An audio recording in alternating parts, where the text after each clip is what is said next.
इसलिए भगवान से प्रेम करिए और निस्वार्थ करिए, भगवान को देखिए और सदा नजरें झुकी रहें, एहसानों के तले दबे रहो। ईश्वर का एहसान मानना ही भक्ति है। सदा तुम्हारी नजरें उनके आगे झुकी रहें कि प्रभु मैं आपका ऋणी हूं। क्या हूं? आप क्या हैं ईश्वर के? सच बताओ, कितने लोग ऋणी हैं? आप ऐसा किया करो, रोज भगवान से कहा करो, हे प्रभु हम आपके ऋणी हैं। और क्या क्या ऋण है रोज बताओ। यही प्रार्थना, यही भक्ति है, यही चिंतन है, यही पूजा है, यही जप है। हे प्रभु हम आपके ऋणी हैं, कहो तो। अब ऐसा है ना कि देखो आपको सब कुछ मिला और आप ऋण भी ना मानो, ये गलत है। यही भक्ति है, ईश्वर को याद रखना। किस भाव से? नजरें, आपको घमंड आता है? घमंड इसलिए आता है क्योंकि आप ईश्वर का उपकार नहीं मानते। जब आप ये मानने लगते हैं मैंने किया, ये एटीट्यूड आ गया।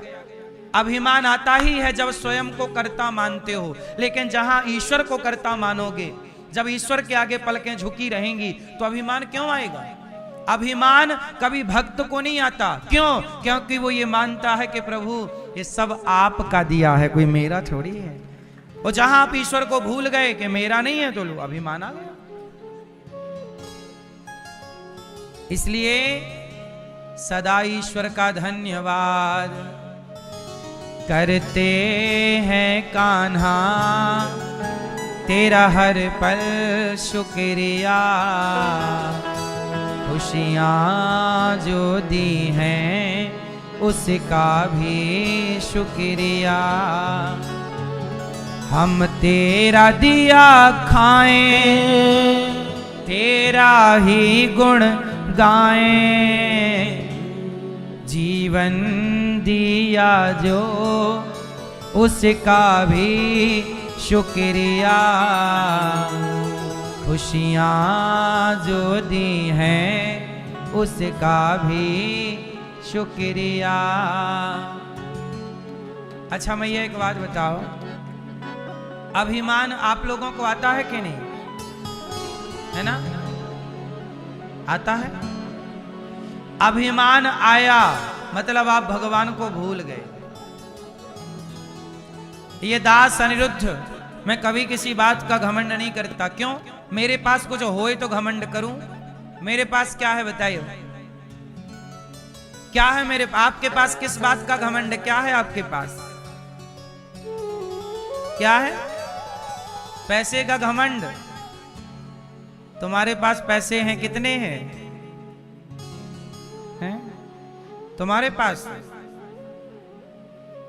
अरे ये तो ईश्वर का धन्यवाद कहो कि प्रभु ने आपको कुछ पैसे दिए। इसलिए दिए हैं कि तुम किसी के काम आओ, इसलिए नहीं दिए कि तुम घमंड करने लग जाओ। पैसे दिए हैं। अब जैसे हमारे यजमान जी के पास भगवान ने दिया है, तो उन्होंने क्या किया? उस पैसे से अभिमान नहीं किया कि जी मैं अभिमान नहीं। उन्होंने श्री रामकृष्ण जी ने, सत्यनारायण जी ने, महावीर जी ने, प्रभुदास जी ने, इन्होंने पैसे पाके घमंड नहीं किया। इन्होंने पैसे पाके जितना बन पड़ा इन लोगों से समाज की सेवा की। आपको यहां ले आए, सेवा ही तो है। उन्होंने घमंड नहीं किया कि जी मेरे पास है, नहीं। उन्होंने आपको यहां लाके आपको 7 दिन रखा, 7 दिन आपको भोजन प्रसादी कराया, 7 दिन कथा सुनवाई, आपसे पूछा आपको कोई तकलीफ तो नहीं है। तो क्या है ये? धन पाके घमंड नहीं, सेवा, नम्रता, सरलता, सहजता। आप भी धन पाके यही करना। ये नहीं कि अकड़ में रहो कि जी मैं हूं तो कोई है ही नहीं। सदा भगवान को यही प्रेम है। ये क्या है मेरी माँ? प्रेम ये है कि जो भगवान दे रहे हैं ये ईश्वर का है, मेरा नहीं। गौरी गोपाल भगवान का है, सब वही करा रहे हैं, मैं नहीं हूं। भगवान ने मुझे निमित्त बनाया। अच्छा एक बात बताओ, सीता मां का पता किसने लगाया? किसने लगाया? यदि हनुमान जी सीता मां का पता ना लगाते तो सीता मां का पता लगता कि नहीं लगता? है? नहीं लगता? नहीं लगता? लगता। अब हनुमान जी इस बात से घमंड करने लग जाएं कि मैंने पता लगाया, मैं ना होता तो पता ही ना लगता सीता मैया, मैंने लगाया। इस बात का हनुमान जी घमंड करें तो कोई अर्थ ना निकलेगा, क्योंकि हनुमान जी पता ना लगाते सीता माँ का तो भी सीता माँ का पता लगता, राम जी किसी और से काम कराते।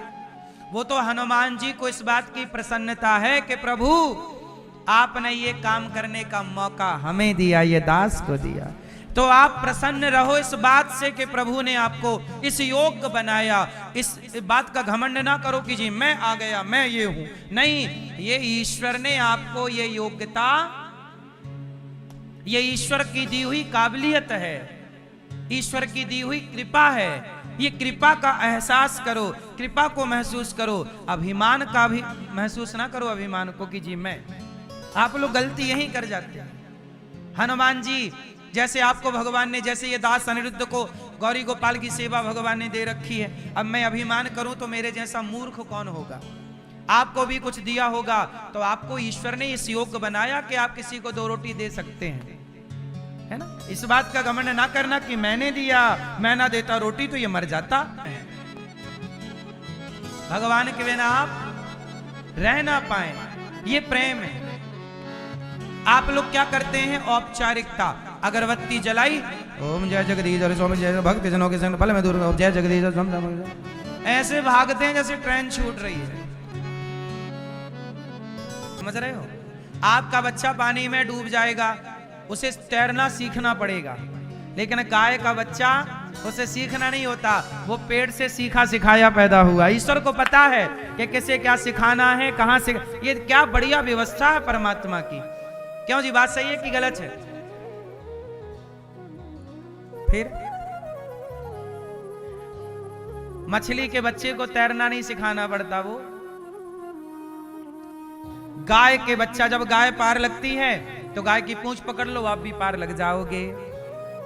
गाय पार हो जाती है तो बैतरणी से, जैसे यहां की नदी से गाय पार लगाती है, ऐसे वहां बैतरणी नाम की एक नदी है, उस बैतरणी से पार कौन लगाएगा, जो गौदान करता, गाय की सेवा करता, उसे गौ माता बोलती है कि तूने मेरी सेवा की, आ अब मैं तुझे पार लगा। और जो नहीं करते वो उस बैतरणी में डूबते रहते हैं। बैतरणी नाम की एक नदी है, मावाद से भरी हुई। जैसे फोड़ा हो जाता है ना तो व्हाइट कलर की मावाद नहीं भर जाती फोड़े में, वो मावाद, वो गंदगी की नदियां हैं। उन नदियों से हमें नरक की यातनाएं दी जाती हैं और उन्हीं से पार गौ माता हमें लगा देती है। इसलिए गाय की सेवा, गौदान जीवन में अवश्य। हमारे यजमान जी ने शुरू दिन ही गौदान किया था और गाय के दान से ही फिर उन्होंने भागवत की शुरुआत की, गौदान किया। तो आप लोग भी जीवन में गौदान करें, मरने से पहले गौदान कर लो। आजकल देखो जीते जी कर लो, मरने के बाद तुम्हारा बेटा तुम्हारे नाम से गौदान करे ना करे। और हम तो कहते हैं मरने के पहले अपनी 13वीं 11वीं भी कर लो, मरने के बाद बेटा बेटी करे ना करे। आजकल तो फिर बेटे बोलते तू कर ले, तू कर ले, तू कर ले। कई बार तो बच्चे मना कर देते हैं कि इतना हम नहीं करेंगे, हाँ या ना। कई बार लड़ाई हो जाती है कि नहीं, बाप मर गया उसकी 13वीं कौन करे, ये प्रश्न खड़ा है। इसलिए मरने के बाद 13 ब्राह्मण ही तो खाएंगे। हम कहते हैं जीते जी गौरी गोपाल में जो हजारों साधु संत खा पी रहे हैं, इन संतों को जीते जी खिला दो। और फिर मरने के बाद जो बच्चा करे ना करे, आपने जीते जी अन्नदान कर दिया है, उसी से सदगति होगी। जो जीते जी आपने किया, मरने के बाद तो बच्चा करेगा ही, करे तो अच्छा है, नहीं करे तो वही। भाई जो कोरोना काल में मरे उनकी तो 13वीं भी नहीं हो पाई। इसलिए पता नहीं हम लोग किस परिस्थिति में मरेंगे, 13वीं हो पाती है नहीं हो पाती।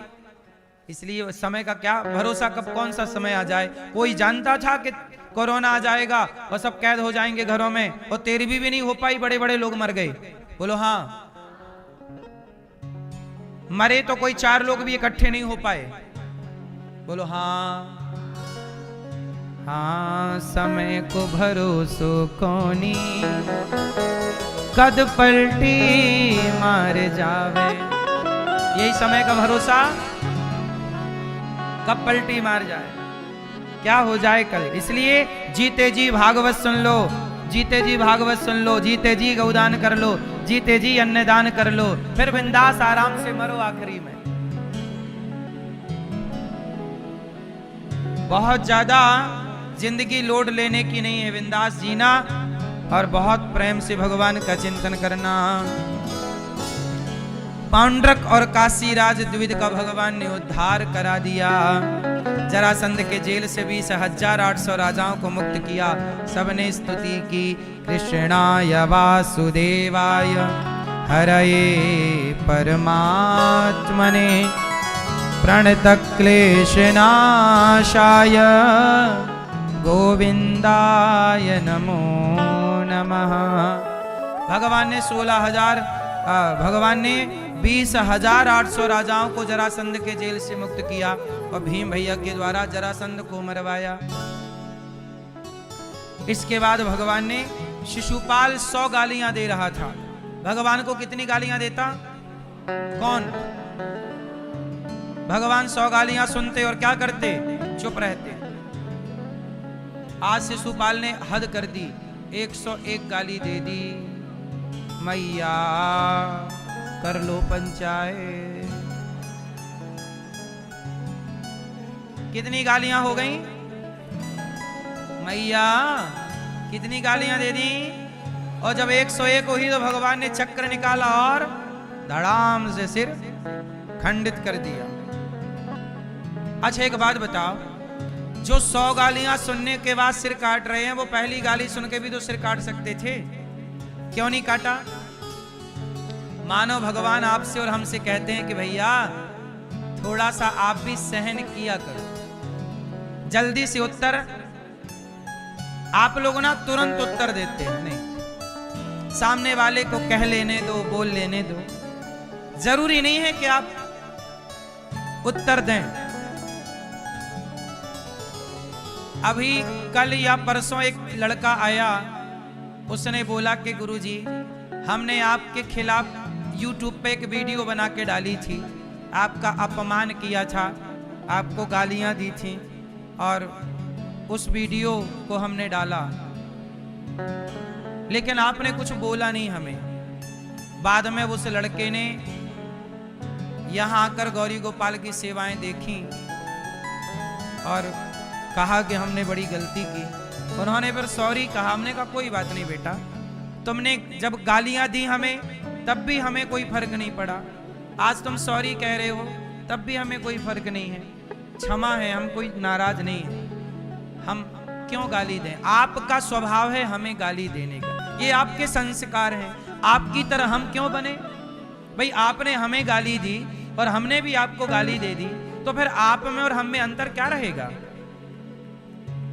सही है।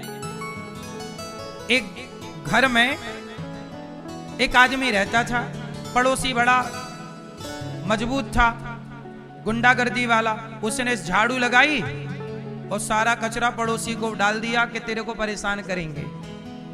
पड़ोसी बेचारा बड़ा शांत स्वभाव का था, उसने कचरा साफ किया, डस्टबिन में डाला और आम, अंगूर, केला, सेब, पपीता, फल की टोकनी बनाई और पड़ोसी के घर पहुंच गया जिन्होंने आंगन में कचरा डाला था। भाई साहब ये फल हमारे गांव से आए हैं, आपके लिए ताजे ताजे ले लो। तो वो आदमी ना पानी पानी हो गया। उसने कहा भाई मैंने तो तेरे घर कचरा डाला, तू मुझे फल दे रहा है। तब इसने कहा कि आपके पास कचरा था तो कचरा दिया, मेरे पास फल थे मैंने आपको फल दिया। जिसके पास जो होता है वही देता है। इसलिए किसी के पास गालियां हैं तो वो गालियां दे रहा है, तो इसका मतलब ये नहीं कि हम भी उसे गालियां दें, नहीं। तुम्हें कोई गाली दे तो चुप रहा करो, एक सीमित तो चुप रहना चाहिए। कुछ भगवान ने 100 गालियां सुनी तो तुम 2, 5, 10, 20 गालियां तो सुन लो, चुप रहो। फिर समय आए तो जवाब भी देना चाहिए, ऐसा नहीं कि जवाब नहीं देना चाहिए। मैं जवाब भी देता हूं, पत्रकार मुझे बुलाते हैं मैं जवाब भी देता हूं, पर जवाब भी अपने अंदाज में। ये नहीं कि तुमने मुझे गाली दी तो मैं भी गालियों से जवाब दूंगा, नहीं। ज्ञानी मारे ज्ञान से तो अंग अंग भिद जाए, और मूर्ख मारे लाठी से तो फूट खपड़ी आ जाए। अज्ञानी की मार अलग है और ज्ञानी की मार,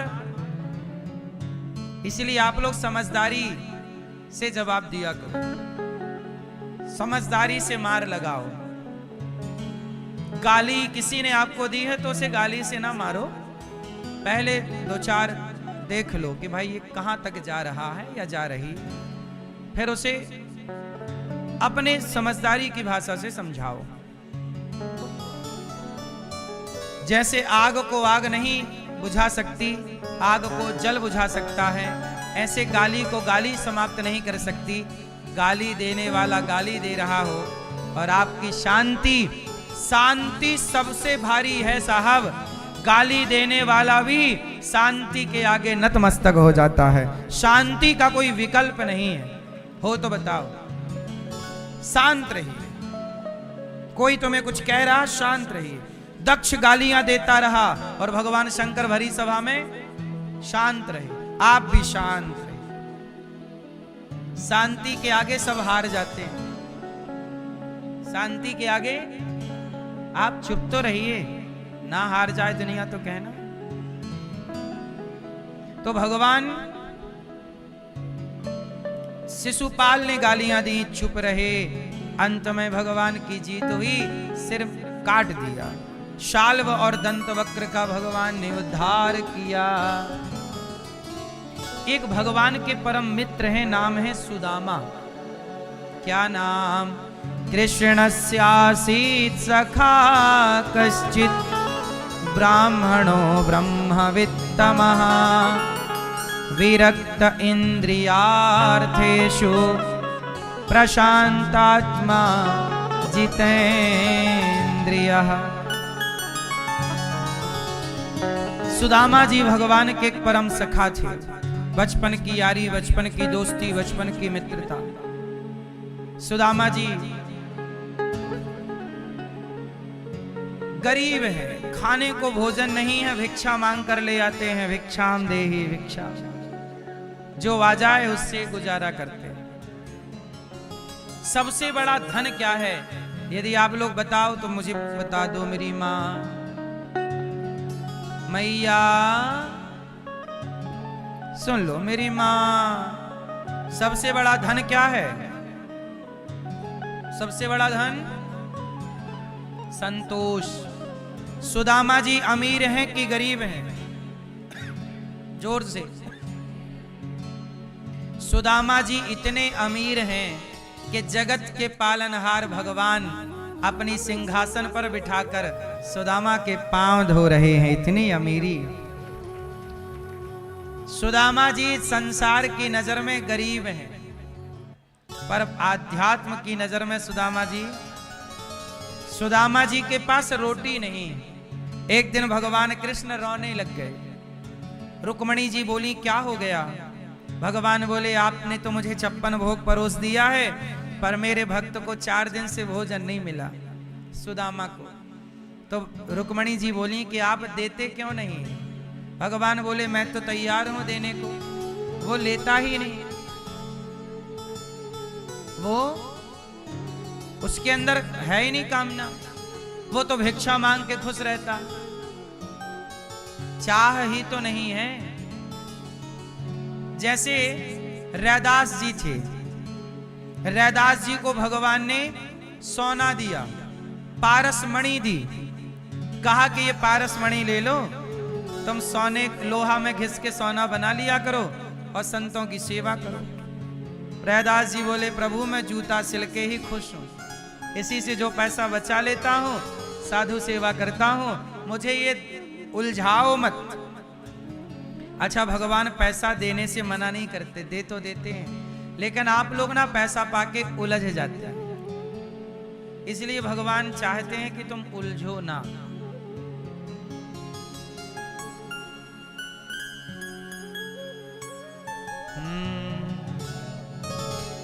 एक पत्नी थी,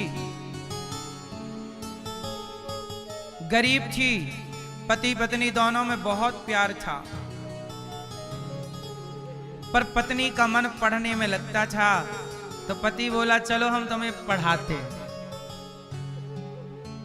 तो पति ने पढ़ा दिया और पति में बहुत प्यार था, गरीबी थी ना तो बहुत प्रेम था।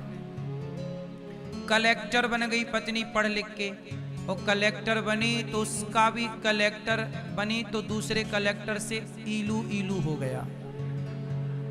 बोली कि अब तू निकम्मा किस काम का, चल। कोरोना काल की ये घटना है, टीवी पे आई थी, आप लोगों ने सुना होगा। अब पति रोता फिर रहा, मैंने कलेक्टर बना दिया, चली गई। अब वो किसी कलेक्टर से सेट हो गई, अब क्या करेगी। तो जरा मैं ये बात क्यों बता रहा हूं, सुनो। जब तक गरीबी थी, जब कुछ नहीं था, तो वो पति के पास थी, और जब सब कुछ आ गया तो पति से, तो भगवान को भी डर लगता है कि कहीं ये दौलत पाके मेरा भक्त मेरे से दूर ना हो जाए। इसलिए जितना धन पाओ उतने करीब और चलते जाओ भगवान के, तो और भगवान धन धान्य देते जाएंगे। सुदामा इसलिए कुछ नहीं चाहते कि कहीं धन पाके मैं भगवान से। रैदास जी को सोना दिया भगवान ने, मना कर दिया, लो अपना, नहीं ली, क्योंकि कहीं मैं धन पाके प्रभु आपसे, क्योंकि संसार का नियम देखा होगा, धन पाके लोग दूर हो जाते हैं। ये बात सही है कि गलत है, धन पाके लोग।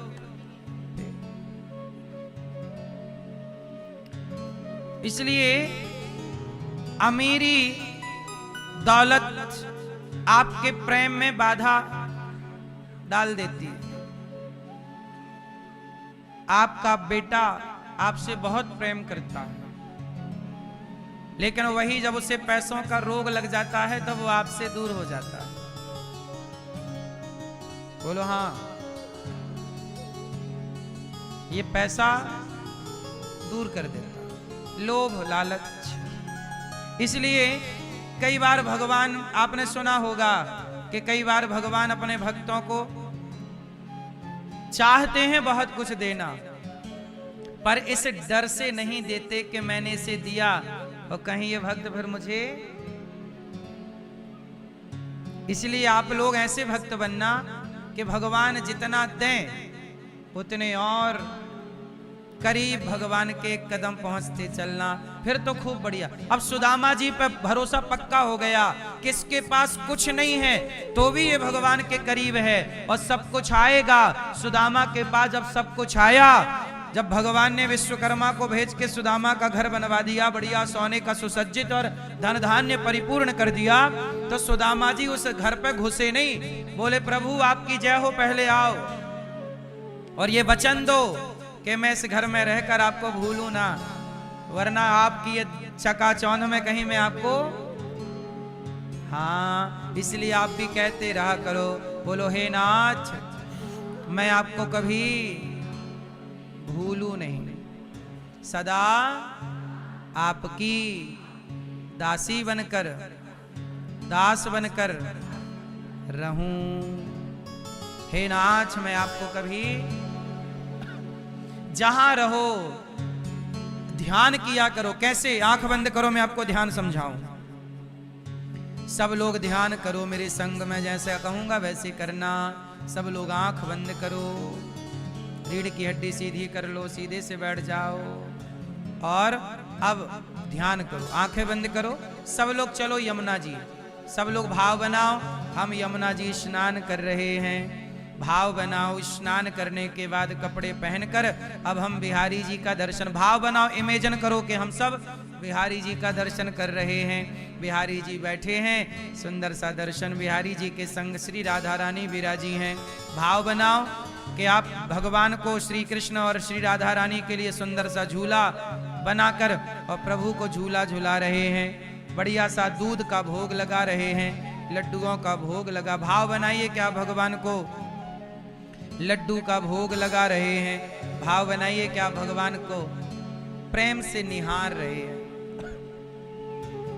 भाव बनाइए कि आप जैसे केवट भगवान के चरण धो रहे, आप भी भगवान श्री कृष्ण के, श्री राधा रानी के चरण धो रहे। भाव बनाओ, चरणामृत पी रहे, भगवान के सुंदर घुंघराले बालों का, सुंदर सी मुस्कान का दर्शन कर रहे। अब भगवान को अपने मन मंदिर में बसाओ और सब लोग चलो बैकुंठ। भाव बनाओ के बैकुंठ में भगवान श्रीमन नारायण लेटे हैं और लक्ष्मी जी चरण दबा रही हैं। तो लक्ष्मी जी एक ही तो पांव दबा रही हैं, दूसरा पांव खाली है। भाव बनाओ के लक्ष्मी जी के पास बैठकर हम भगवान के दूसरे चरण की सेवा कर रहे।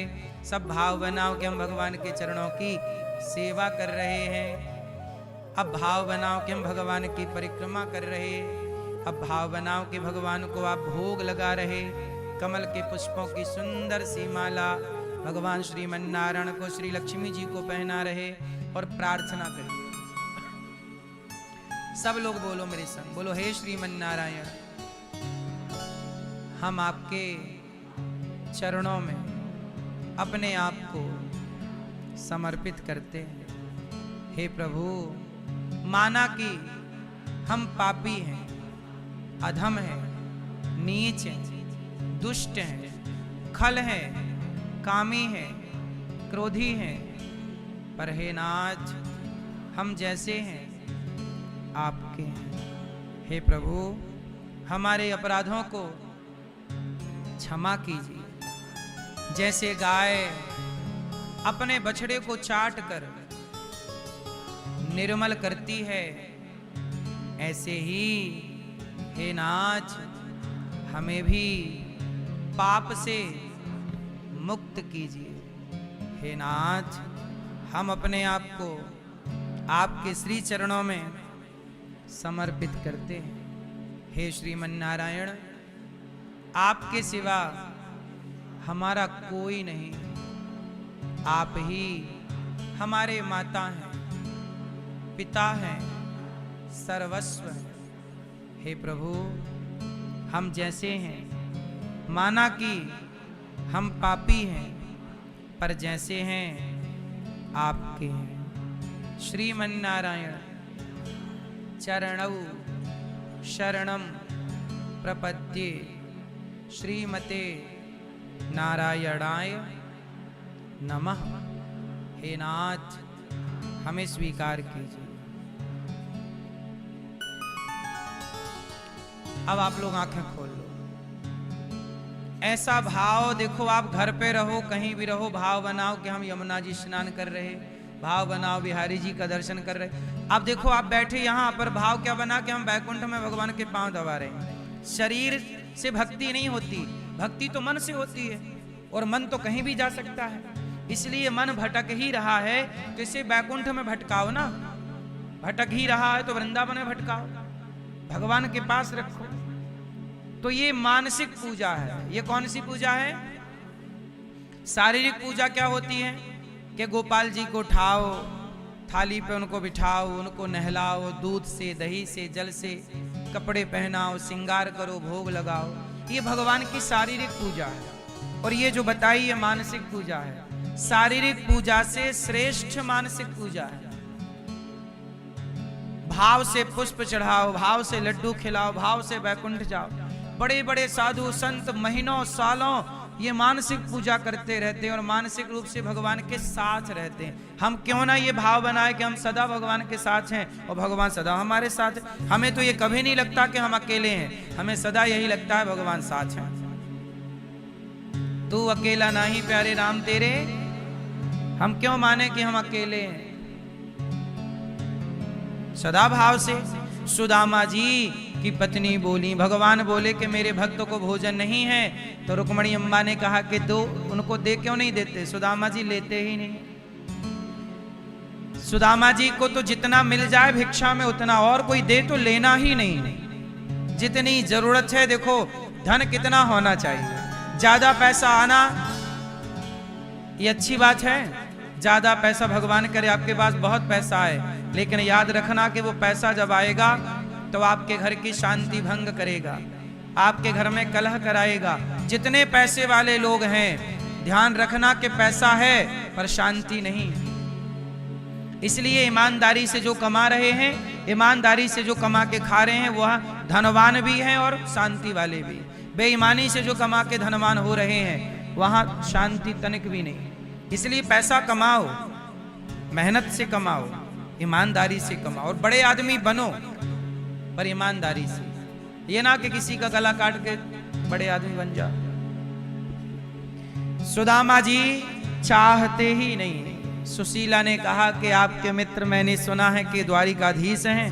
हाँ, तो जाओ दर्शन करे आओ। सुदामा जी बोले, सुशीला बोली कुछ मांग लो। भगवान बोले मांगेंगे, दर्शन करेंगे।